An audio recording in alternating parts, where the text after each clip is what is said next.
Ancora un gemellaggio per lo SCOL Venezia, quest'anno il gemellaggio tocca la Spagna, Malaga. Siamo con l'assessore al Comune di Venezia Paola Mar, città di Venezia Turismo. Ma sicuramente queste sono iniziative assolutamente interessanti perché è nel DNA della città di Venezia avere un aspetto cosmopolita e credo anche che il confronto di questa associazione che è riconosciuta anche dalle Nazioni Unite, ha un carattere, è particolarmente attenta alla filiera del turismo per quanto riguarda la sostenibilità e l'accessibilità, possa creare dei presupposti per dei confronti anche con realtà straniere che ci possono aiutare a crescere. Sono sempre momenti interessanti. Io penso che lei abbia inquadrato giustamente quello che lo SCOL Venezia si propone. Ecco sì, io li ho ricevuti appena entrata in carica e ho trovato la loro iniziativa estremamente interessante. È anche un'iniziativa trasversale perché non è chiusa nelle mura della città di Venezia, ma si confronta sempre con realtà di altre nazioni e, come dicevo prima, questo è sicuramente il confronto, anche lo scontro per alcuni versi delle esperienze, poi può sempre aiutarci a crescere. Ci salutiamo con il brindisi ipotetico SCOL. SCOL! Oggi diciamo che abbiamo accolto questa delegazione in modo, posso dire, trionfale. In effetti è molto importante cercare di coltivare questi gemellaggi e lo SCOL Club sicuramente ha come punta di diamante nel presidente Armando Ballarin la persona che veramente si prodiga per cercare delle collaborazioni sempre più ampie a livello ovviamente internazionale. Ci piace moltissimo questo gemellaggio con Malaga perché ci sono moltissime affinità, quindi Cassagredo ovviamente, che è la sede dello SCOL Club qui a Venezia, è ben lieta di accogliere questi ospiti dalla Spagna oggi con gran piacere e anche con gran divertimento ovviamente. E quindi dico anch'io SCOL e che il turismo in tutte le sue forme, che sia turismo culturale, che sia turismo di divertimento, come così stiamo cercando di fare in questi giorni, sia sempre più di qualità e sempre più elevato, e questo anche per così dare più lustro e dare più apertura alla nostra città, che lo merita sicuramente. Quindi viva lo SCOL, viva Venezia e viva Malaga e viva noi! Siamo in partenza con lo SCOL Venezia da Cassagredo, andiamo a visitare con la delegazione di Malaga i palazzi della regione Veneto, Palazzo Ferrofini e quindi Palazzo Balbi, dove siamo attesi dall'assessore Caner.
Siamo con l'assessore alla Regione Veneto, assessore al turismo Federico Caner. Buongiorno, ben trovato. Noi siamo qui in delegazione con lo SCOL, con questo gemellaggio che lo SCOL Venezia fa con lo SCOL Malaga, un un'attività dello SCOL Venezia molto molto attiva, ma visto che abbiamo l'assessore alla Regione, l'assessore al turismo, andiamo a chiedere. Anche prima si è parlato, prima Regione d'Italia, laghi, arte, montagna, mare e non dimentichiamo qualcosa. Però mi trovo d'accordo con lei, perché io l'ho seguita nelle sue esternazioni anche in altre occasioni. C'è il pericolo che la prima industria, che una volta era a Marghera, ha preso uno scollamento dal resto della regione, si erano dimenticati degli artigiani.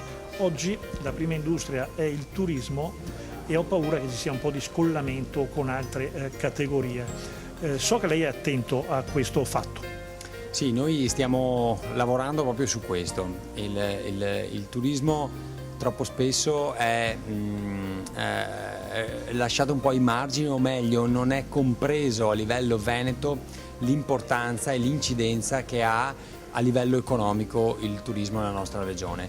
Tutti sappiamo che è una regione da questo punto di vista molto forte, ma pochi sanno a livello anche popolare che la regione Veneto è la prima regione in Italia per quanto riguarda i flussi turistici, e questo nemmeno molti veneti lo sanno, e soprattutto non si riesce forse a comprendere che il turismo significa tutto nella nostra regione, significa artigianato, significa commercio, significa cultura, significa agricoltura, perché collegare il turismo alle esperienze che possiamo far vivere ai nostri turisti nel territorio significa anche marketing a livello territoriale, e quindi promuovere anche la promozione dei nostri prodotti agricoli. Tutto ciò per noi diventa fondamentale e deve essere compreso, secondo me, non solo anche da chi fa politica e dagli enti locali, ma anche a livello di categorie economiche. Capire che il turismo racchiude al suo interno una vastità di opzioni e soprattutto un ritorno economico che dà soddisfazioni a molti settori. Quindi quello che chiedo io in sostanza, per chiudere, da assessore al turismo, è una maggiore attenzione alle politiche turistiche, perché appunto sono fondamentali anche per gli altri settori. Camminando assieme si cammina meglio, altrimenti si corre il rischio di fare quello che sta facendo l'Italia, che perde quote di turismo e in classifica scende. Direi proprio di sì. Noi dobbiamo fare squadra, dobbiamo fare sistema. Questo è un termine a volte molto anche abusato, ma bisogna passare dalle parole ai fatti.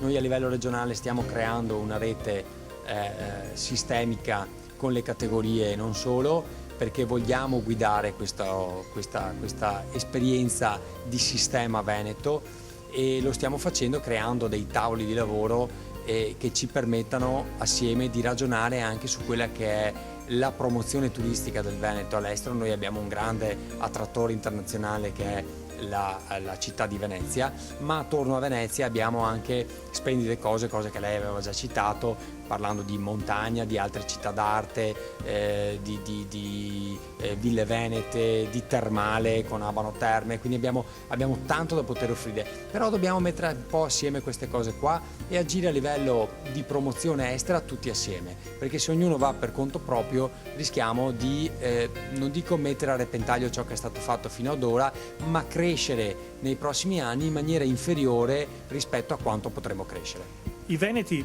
per fortuna, viaggiano molto, vanno anche all'estero. Io vorrei che lei mi aiutasse a fare un appello a questi veneti, di conoscere prima le perle venete per poi fare da ambasciatori.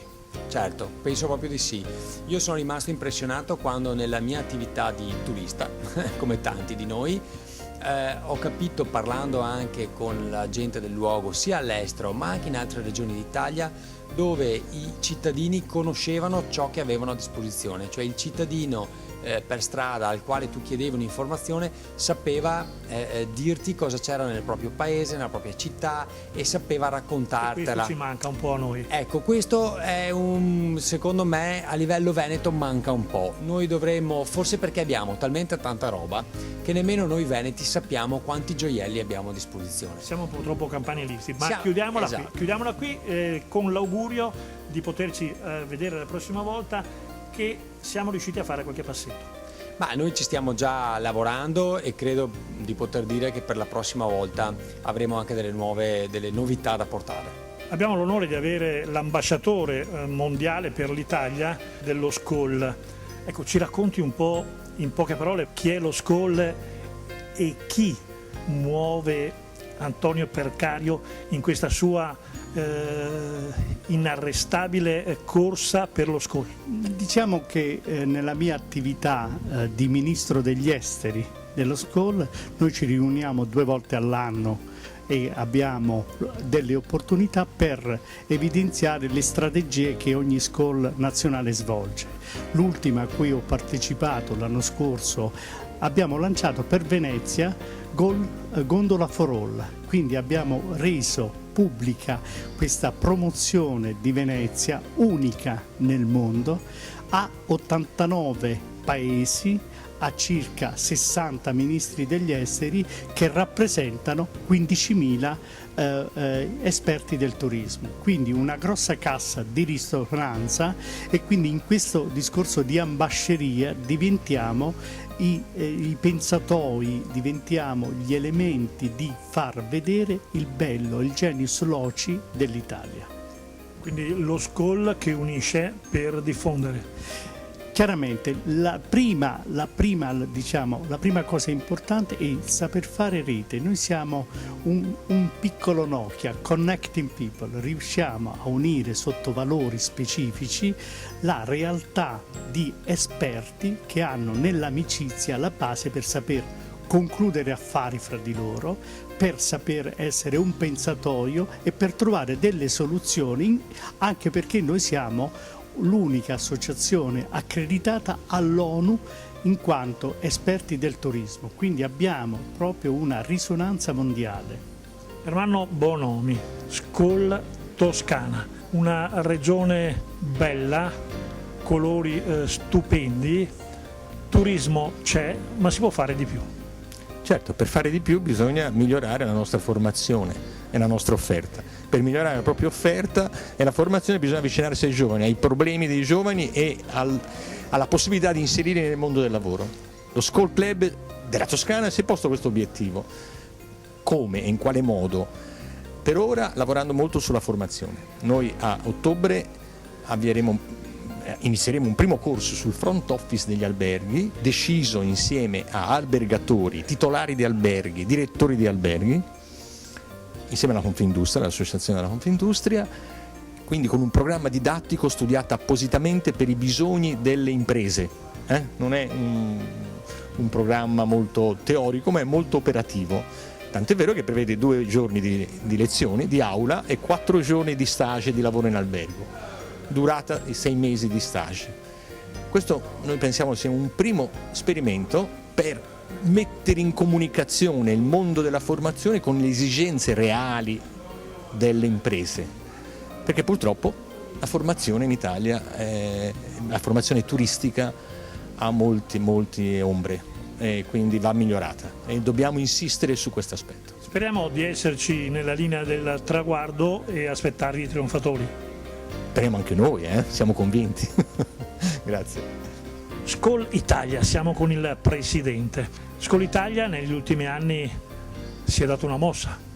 Beh sì, diciamo che in questi ultimi 2 o 3 anni ha cercato di dare una svolta all'attività del club, che è un sodalizio di operatori turistici professionali la cui caratteristica è che è un'associazione trasversale, cioè fa una selezione dei propri soci sul piano della qualità e purché abbiano una logica appartenenza ad una delle filiere turistiche. Questo diventa un elemento praticamente di forza dello SCOL, che ha la possibilità nelle proprie riunioni, nelle proprie conviviali, di ritrovare un momento di visione complessiva del turismo e non di una visione settoriale che legittimamente a volte le associazioni di categoria fanno. Ma lo SCOL pensa a una visione del turismo complessivo, come ritengo sia giusto che sia. Anche perché il turismo vive il territorio e il territorio è fatto di tante piccole cose. Certo, il territorio è fatto dello sforzo imprenditoriale dei privati, ma è fatto anche dell'impegno serio da parte dei soggetti pubblici, che a volte anche loro sono tirati per la giacca da interessi contrastanti. Io credo che governare in nome del turismo e con una visione del turismo aiuta non solo l'aspetto legato all'ospitalità e all'accoglienza, ma aiuta principalmente a governare bene il territorio e a governare proprio i cittadini di quel territorio, perché in fin dei conti quello che vogliono i cittadini è la stessa cosa che vogliono i turisti ospiti delle nostre città. Grazie Presidente, è uno SCOL simbolico. Grazie a voi, è uno SCOL per tutti, insomma SCOL che vorrei ricordare vuol dire salute, lunga vita, felicità ed amicizia. Auguri. Dalla Fucina Armando Ballarin ancora una chicca, un gemellaggio con Malaga per lo SCOL Venezia. 4 giorni impegnativi che oltre alla città di Venezia hanno portato la delegazione anche nel Padovano, nella Riviera del Brenta, un impegno notevole per lo SCOL Venezia ma soprattutto per Armando Ballarin. Sì, è un impegno ma soprattutto anche una soddisfazione di poter far conoscere agli ospiti internazionali, che sono tutti operatori del turismo a livello europeo ma anche mondiale, le eccellenze del nostro territorio, Venezia in primo, ma anche di tutto il territorio dalla laguna fino a Padova, alla Riviera del Brenta, cioè le bellezze della nostra terra, anche di quella parte che normalmente il turista comune non conosce, perché noi il nostro sforzo è di far conoscere le eccellenze collegate all'arte, alla storia, alla cultura, alla musica, al cibo naturalmente, ma anche alla produzione. Pertanto si visiterà e abbiamo visitato e abbiamo fatto conoscere quella parte che normalmente il turista di massa non conosce, e noi vogliamo puntare a un turismo di qualità e ad alto livello. Lo SCOL Venezia è quasi limitativo a questo punto, dovremmo aprirci un po' di più al Veneto intero e perché no un prossimo appuntamento nelle Dolomiti. Sì, difatti attualmente abbiamo soci di Treviso, della Terme Euganee, di Verona, e il prossimo passo sarà il bellunese, anche perché nel momento della fondazione dello SCOL, che ricordo è stato fondato a Venezia nel 1951, c'era una forte delegazione di Cortina d'Ampezzo, e noi auspichiamo che Cortina d'Ampezzo ritorni a far parte dello SCOL Venezia. Quindi uno SCOL in chiusura per il Veneto, uno SCOL per l'Italia, soprattutto uno SCOL per il turismo, una realtà troppe volte trascurata. Sì, allora, lo SCOL rappresenta tutta la filiera degli operatori e delle persone, dei professionisti del turismo a livello dirigenziale e a livello imprenditoriale. Pertanto sono quelli che muovono tutta la filiera, e essere insieme, conoscerci e avere la conoscenza anche delle varie opportunità che possiamo mettere insieme, cioè vorrei dire che lo SCOL ha già creato la rete, che adesso si parla di fare rete tra imprese. Lo SCOL è già una rete, è sempre stata una rete, perché al suo interno abbiamo tutta la filiera del turismo, dai tour operator, agenzie di viaggi, linee aeree, autobus, alberghi, ristoranti di qualità. Pertanto tutta la filiera del turismo è all'interno dello SCOL, e c'è uno scambio informativo e un know-how che ci permette di far conoscere la nostra qualità, le nostre eccellenze, e anche capire dagli altri quelle che sono le loro aspettative che hanno sul turismo veneto. Uno SCOL per tutti, e un arrivederci ad Armando Ballarin.